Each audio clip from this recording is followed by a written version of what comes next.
আমরা গত ক্লাসগুলোতে যেগুলো বলা হয়েছিল এখন তারপরের থেকে জৈব রসায়নের আর পরেরটুকু যেখান থেকে শুরু হওয়ার কথা ঠিক সেই জায়গাতে আমরা এখন যাব। আমরা আগে স্ক্রিনটা শেয়ার করে নেই।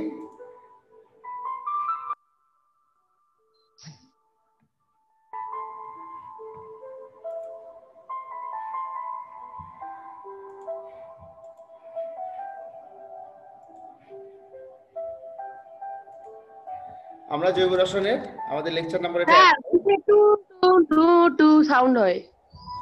হ্যাঁ কিসের সাউন্ড হয় স্যার? হ্যাঁ সাউন্ড হোক, অসুবিধা নেই। ওকে তুমি স্যার আপনি কি কলেজে? হ্যাঁ দেখো আমরা পড়ব স্যার অনেক কলেজটা দেখি না স্যার, এটা দেখাবেন কলেজটা। জৈব রসায়ন না, এখন দেখার সময় নেই। জৈব ব্রেন প্রক্রিয়া, তারপরে দেখবো, দেখো যেগুলো দেখাবো সেগুলো আমরা এখানে নিয়ে আসছি। যে সুষম বিভাজন, বিষম বিভাজন, ফ্রি রেডিক্যাল, কার্বোক্যাটায়ন, কার্বনায়ন। তারপরে দেখাবো আজকে বা পড়াবো সেটা হচ্ছে ইলেকট্রোফিলিক বিকারক, নিউক্লিওফিলিক বিকারক এবং এদের বিক্রিয়া।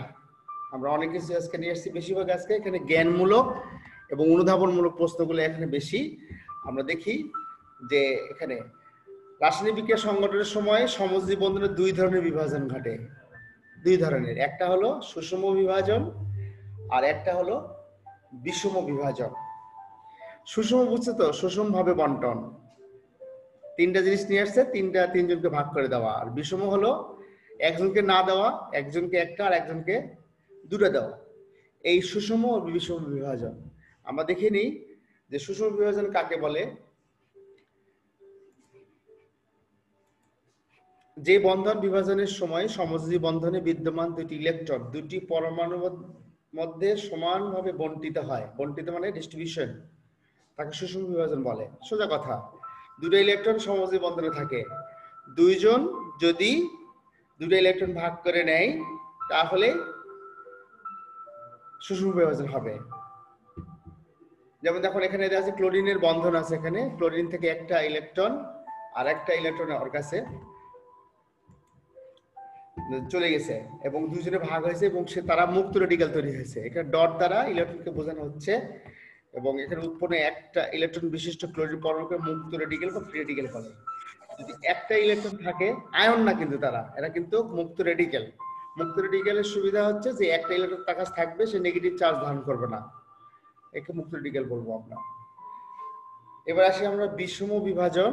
যে বন্ধন বিভাজনে সমযোজী বন্ধনে দুটি ইলেকট্রন একটি পরমাণু গ্রহণ করে কিন্তু অপর পরমাণু গ্রহণ করে না, তাকে স্যার আগের স্লাইডটা আরেকবার দেখাইতেন। কোনটা? আগেরটা? হ্যাঁ এটা হচ্ছে ক্লোরিন, এটা ক্লোরিন, এটা ক্লোরিন, একটা ইলেকট্রন সে নিয়েছে, একটা ইলেকট্রন সে নিয়েছে, দুটো সমান ভাগে ভাগ করে নিয়েছে। দুটো ইলেকট্রনই ছিল, এরা শেয়ার করে ক্লোরিন হয়েছে, তারা আবার দুজনে ভাগ করে নিছে। এরকম ধরনের বন্ধনকে বলা হয় সুষম বিভাজন, আর যেটা তৈরি হয় সেটাকে বলা হয় মুক্ত রেডিক্যাল। ওকে, বিষম বিভাজন আমরা বললাম যে সমযোজী বন্ধনে যদি এমন ভাবে ভাঙে যে দুটি ইলেকট্রন একটি পরমাণু পুরোটাই নিবে, অপর পরমাণু ইলেকট্রন না নিয়ে বিভাজন যেটা হবে সেই ধরনের বিভাজনকে বলছে বিষম। দেখো এই ক্লোরিন এই ঘটনা ঘটতে পারে, ক্লোরিন একটা ক্লোরিন এখানে পজিটিভ হয়েছে, একটা ক্লোরিন নেগেটিভ হয়েছে, তার মানে দুটো ইলেকট্রন ছিল, একটা ক্লোরিন একে দেয় নাই, ও একটা ইলেকট্রন নিয়েছে, এটা হতে পারে। যেটা আমাদের স্যার বিষম বিভাজনের সংখ্যাটা আবার একটু দিবেন? অনলাইনে থাকবে, তোমাকে ইউটিউবে দেওয়া হবে, পরে লিখে নিও। যে বন্ধন বিভাজনে সমযোজী বন্ধনে বিদ্যমান দুটি ইলেকট্রন একটি পরমাণু গ্রহণ করে কিন্তু অপর পরমাণু কোনো ইলেকট্রন গ্রহণ না করে তাকে বিষম বিভাজন বা বিষম বন্ধন বিভাজন বলে। ওটার বিপরীত সংজ্ঞা তুমি যেভাবে দাও না কেন, আমার কথা যে লিখতে হবে এমন কোনো কথা নাই, তুমি থট বুঝতেছো কিনা সেটা ইম্পর্টেন্ট। দেখো বিষম বিভাজন দেখানো হয়েছে, ক্লোরিন পরমাণু একটা নিয়েছে প্লাস হয়েছে, একটা নেগেটিভ হয়েছে। ওকে, এখানে ক্লোরিন পরমাণু বিভাজনের সময় একটি ক্লোরিন পরমাণু ইলেকট্রন ত্যাগ করে ধনাত্মক আয়নে, অপরটি ক্লোরিন পরমাণু গ্রহণ করে ঋণাত্মক আয়ন। তাহলে বিষম বিভাজনের সুবিধা একটা হচ্ছে ধনাত্মক আয়ন ঋণাত্মক আয়ন সৃষ্টি হবে। এই যত ক্যাটায়ন আছে সবই হচ্ছে যে তৈরি হয় সবগুলো বিষম বিভাজন হয়। সুষম বিভাজন একমাত্র ফ্রি রেডিক্যাল ছাড়া কোথাও হয় না এবং এদের বিক্রিয়া খুবই কম, আর বিষম বিভাজনটাই বেশি হয়। এখানে পজিটিভ চার্জ যুক্ত আমরা দেখালাম। তারপর হচ্ছে ফ্রি রেডিক্যাল। ফ্রি রেডিক্যাল কাকে বলা হয়? ফ্রি রেডিক্যাল হচ্ছে সমযোজী সিগমা বন্ধনের সুষম বিভাজনের ফলে সৃষ্ট এক ইলেকট্রন বিশিষ্ট পরমাণু বা মূলককে ফ্রি রেডিক্যাল বলে। এক ইলেকট্রন বিশিষ্ট পরমাণু হতে পারে এবং মূলক হতে পারে। আমরা এখানে পরমাণু দেখাইছি ক্লোরিনের ক্ষেত্রে, সেটাই হচ্ছে ফ্রি রেডিক্যাল। এবার আসবে হচ্ছে কার্বোক্যাটায়ন। কার্বন যদি ধনাত্মক চার্জ সৃষ্টি করে, সমযোজী বন্ধনে সিগমা বন্ধনের বিষম বিভাজনের ফলে সৃষ্ট কার্বন পরমাণু ধনাত্মক আয়নের কে কার্বোক্যাটায়ন বলা হয়। এটা কার্বোক্যাটায়ন হবে, আর যেটা ঢাকা পড়েছে কার্বোক্যাটায়ন হচ্ছে ধনাত্মক চার্জ, সোজা কথা। কার্বনের উপর charge plus, this is carbocation. কার্বনের উপর চার্জ ঋণাত্মক, সেটা কার্বন আয়ন। ওই একই কথা, সংজ্ঞার সিস্টেম এবং দুটা জিনিস একই, শুধুমাত্র ধনাত্মক চার্জ আর ঋণাত্মক চার্জ। কার্বন আয়ন, কার্বোক্যাটায়ন, এই দুটা শব্দ আমরা নতুন করে শিখলাম। এই শব্দগুলো কিন্তু অন্য জায়গাতে তুমি শিখতে পারবে না। এগুলো যেসব আয়ন বা প্রজাতি ইলেকট্রন দাতা হিসেবে কাজ করে তাকে ইলেকট্রোফিলিক বিকারক বলে। আমরা ইলেকট্রোফিলিকে চলে আসছি। যেসব আয়ন বা প্রজাতি, প্রজাতি কেন বলছি, প্রজাতি আসলে বলা হয় এরকম ভাবে, যখন তুমি যখন মানুষের মধ্যে থাকো তাহলে তুমি তো মানুষই, কিন্তু ওখানে যদি অনেক প্রাণী থাকে তার মধ্যে তুমি যদি থাকো তাহলে তুমি হয়ে যাবে প্রজাতি, তুমি মনুষ্য প্রজাতি। ঠিক আছে? তো প্রজাতি বলতে বোঝাচ্ছি যখন একের অধিক পরমাণু যখন মিলিত হয়ে আয়ন সৃষ্টি করবে। যেমন এখানে দেখো, এখানে ব্রোমিন আছে, এটা আয়ন, এটাও আয়ন, কিন্তু অ্যামোনিয়া এটা কি? অ্যামোনিয়া তো আয়ন না। তাহলে এমন NH3 একটি প্রজাতি, পানি একটি প্রজাতি, এইভাবে চিন্তা করা হচ্ছে। স্পিসিস, যেসব আয়ন বা প্রজাতি ইলেকট্রন দাতা হিসেবে কাজ করে তাদেরকে নিউক্লিওফিলিক বিকারক বলা হয়। এটি দুটি ধরনের হতে পারে, একটা নেগেটিভ চার্জযুক্ত আয়ন যেমন ক্লোরাইড, ব্রোমাইড, আর নিরপেক্ষ অণু হচ্ছে যেমন অ্যামোনিয়া এবং পানি। আমরা একটা বিক্রিয়ার সময় পরে দেখাবো যে কেন তারা, যেমন এরা ইলেকট্রন দান করে, একটা ইলেকট্রন মাইনাস, এদের কাছে একটা ইলেকট্রন কিন্তু অলরেডি আছে মাইনাস, এরা যখন সমযোজী বন্ধন করবে তখন দেখো এর কাছে কিন্তু একটা ইলেকট্রন আগে থেকেই আছে, আবার অপরেরটাও নিয়ে রাখছে, তখন কি হয়েছে? নেগেটিভ। আর অ্যামোনিয়ার মধ্যে কেন অ্যামোনিয়া কেন নেগেটিভ চার্জ হলো? অ্যামোনিয়ার নাইট্রোজেন পরমাণুতে দুটি মুক্ত জোড়া ইলেকট্রন আছে, দুইটা মুক্ত জোড়া। পানির মধ্যে হাইড্রোজেন অক্সিজেন পরমাণুতে দুটো মুক্ত জোড়া ইলেকট্রন আছে। এখানে যেহেতু মুক্ত জোড়া ইলেকট্রন আছে, সেটা দান করতে পারে। তো দান যারা করবে তারাই হচ্ছে নিউক্লিওফিলিক বিকারক। ঠিক আছে? আর এদের কাছে দুটো ইলেকট্রন আছে, একটা ইলেকট্রন তার নিজের আর একটা অপরটা নিয়ে মাইনাস হয়ে আছে। এই মাইনাস ইলেকট্রন তাকে দিয়ে দিবে আর তার নিজের ইলেকট্রনকে সমযোজী করবে, তাহলে সে হলো নিউক্লিওফিলিক বিকারক। ইলেকট্রোফিলিক হচ্ছে, ইলেকট্রোফাইল হচ্ছে ইলেকট্রন গ্রহীতা হিসেবে পজিটিভ চার্জ যুক্ত তা কাজ করে। ইলেকট্রোফিলিক বিকারক দুই ধরনের হতে পারে। আয়ন হিসেবে থাকা ইলেকট্রোফিলিক বিকারক যেমন এখানে কার্বোকাটায়ন, দেখছি এটা কার্বোকাটায়নকে, এটা আমরা বলছি ব্রোমিন প্লাস হতে পারে, হাইড্রোজেন প্লাস, পানির অণু প্লাস হয়েছে এটা, এবং NO2 প্লাস, NO প্লাস, এটা যতগুলো প্লাস আছে সব হচ্ছে ইলেকট্রোফিলিক। এরা ইলেকট্রন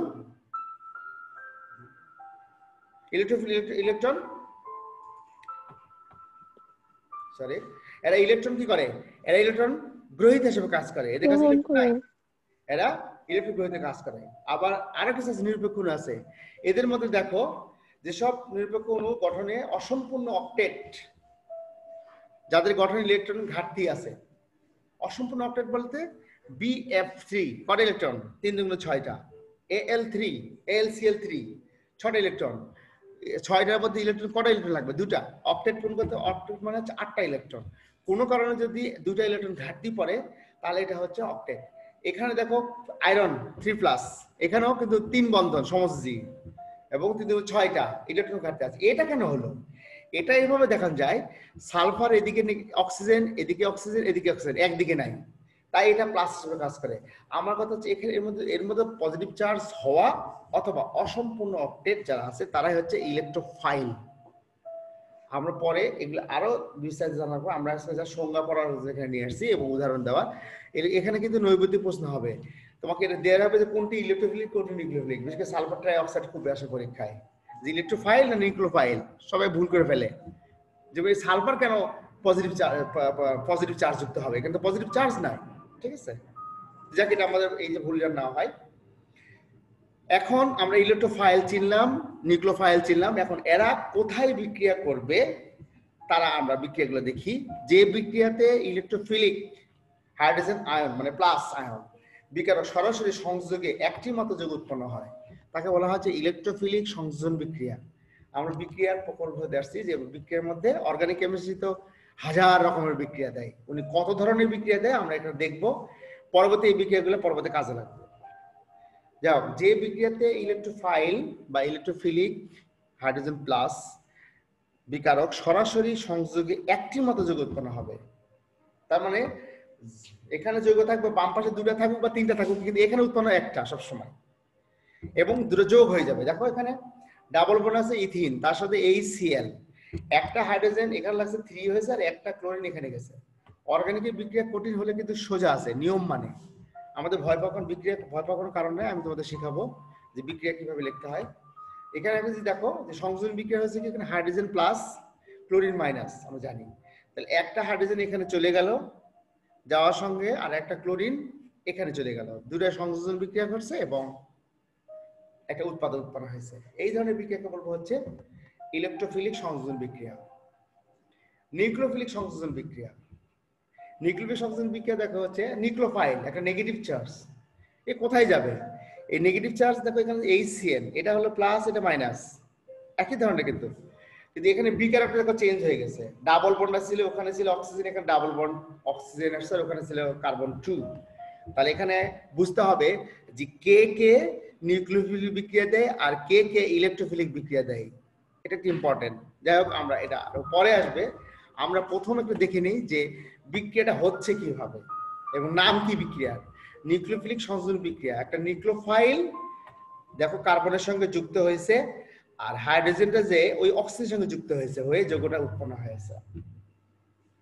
আমার কথা হচ্ছে এখানে আমি কিন্তু নামটা আমার দরকার নাই, আমি খালি বিক্রিয়ার থেমটা এখানে দেখো নিয়ে আসছি যে সায়ানাইড নেগেটিভ আগে কার্বনের সঙ্গে যুক্ত হবে, তখন এই বন্ধনটা ভেঙে যাবে, এই বন্ধন যদি ভেঙে যায় এখানে নেগেটিভ চার্জ হবে, তাহলে হাইড্রোজেন পজিটিভ চার্জে এখানে যুক্ত হবে, বাস এই থিম। এই থিমের উপর এই যে অর্গানিক কেমিস্ট্রির সুবিধা হচ্ছে যে একটা নিয়ম মানে, এবং নিয়মের পরিপ্রেক্ষিতে বিক্রিয়াটা সংগঠিত হয়। তাহলে আমরা ইলেকট্রোফিলিক সংযোজন বিক্রিয়া, নিউক্লিওফিলিক সংযোজন বিক্রিয়া আমরা দেখলাম। এখন কেন্দ্রাকর্ষী বা ইলেকট্রোফিলিক প্রতিস্থাপন বিক্রিয়া, পজিটিভ পজিটিভকে সরাবে, নেগেটিভ নেগেটিভকে সরাবে। প্রতিস্থাপন বিক্রিয়া মানে কি, একটা জায়গা আছে, এখানে আমার জায়গায় আরেকজন আসবে, যে আমার জায়গায় মনে করি এখানে আসতে পারে জাহিদ স্যার, তাহলে আমি জাহিদ স্যার আর আমি এক, কেন উনি কেমিস্ট্রি আমিও কেমিস্ট্রি, তাহলে একজন আরেকজনকে পজিটিভ করতে হবে। কিন্তু ওইখানে যদি মনে করেন প্রিন্সিপাল আসে তাহলে কিন্তু সেটা হলো না, কারণ প্রিন্সিপাল এক গ্রুপ, আমি আর এক গ্রুপ। সো এই ধরনের হচ্ছে নিউক্লিওফিলিক বিক্রিয়া। যাক, আমরা কেন্দ্রাকর্ষী বিক্রিয়া বলছি যে পজিটিভ পজিটিভকে সরাবে। যে বিক্রিয়া কোনো জৈব যৌগের কার্বন পরমাণুর সাথে সিগমা বন্ধনের মাধ্যমে যুক্ত কোনো পরমাণু মূলককে অধিক সক্রিয় পরমাণু মূলক দ্বারা প্রতিস্থাপিত হয়ে নতুন যৌগ গঠিত হয়, তাকে প্রতিস্থাপন বিক্রিয়া বলা হয়। এটা প্রতিস্থাপন বিক্রিয়ার সংজ্ঞা হচ্ছে যে একটা মূলক ওখানে আছে আর ওকে সরায় ফেলে আরেকজনকে যোগ। সিগমা বন্ধনযুক্ত যৌগ যেমন সম্পৃক্ত হাইড্রোকার্বন, অ্যালকাইল হ্যালাইড, অ্যালকোহল প্রভৃতি এই বিক্রিয়া দেয়। আক্রমণকারী বিকারকের আক্রমণের উপর ভিত্তি করে প্রতিস্থাপন বিক্রিয়া দুই প্রকার, একটা ইলেকট্রোফিলিক, নিউক্লিওফিলিক প্রতিস্থাপন বিক্রিয়া। আমরা যেমন সংযোজন বিক্রিয়া দুইটা পড়লাম, ইলেকট্রোফিলিক সংযোজন বিক্রিয়া, নিউক্লিওফিলিক সংযোজন বিক্রিয়া। এটাও প্রতিস্থাপন বিক্রিয়াটা হচ্ছে তোমার দুই প্রকার, সেটা হচ্ছে ইলেকট্রোফিলিক, নিউক্লিওফিলিক। আমরা দেখে যাই ইলেকট্রোফিলিক প্রতিস্থাপন বিক্রিয়াটা আসলে কি।